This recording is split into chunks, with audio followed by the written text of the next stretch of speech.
Hi everyone. Thank you so much to the museum for inviting us to speak today. We're honoured to be here. So I'm Marion Smith and I'm joined here with Pooja Kishanani. We are two students at the University of Manchester. We aren't here as climate scientists or climate policy experts. We're just two people who are really terrified about climate change. So it was this innate terror that led us to both becoming members of Climate Emergency Manchester. This is an organisation that exists to hold local institutions accountable for their action, or as is often the case, inaction, on climate change. And this in turn led to our connection with Manchester Museum through the Student Guide to the Climate Crisis, which is a handbook for students about climate change that we wrote, edited and designed together.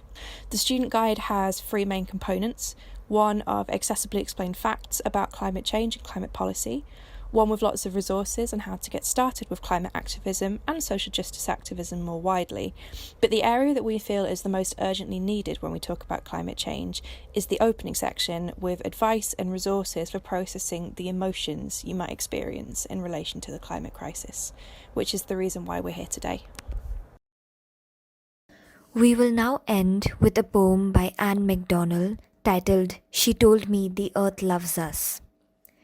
She said it softly, without a need for conviction or romance, after everything I asked, ashamed.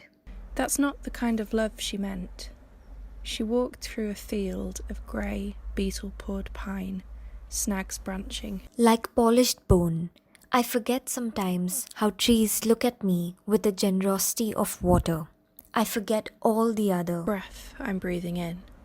Today I learned that trees can't sleep with our lights on, that they knit. A forest in their language, their feelings. This is not a metaphor, like seeing a face across a crowd. We are learning all the old things, newly shined and numbered. I'm always looking For a place to lie down and cry.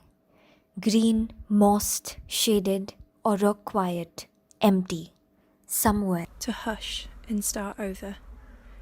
I put on my antlers in the sun. I walk through the dark gates of the trees. Grief waters my footsteps, leaving a trail that glistens. Thank you for listening.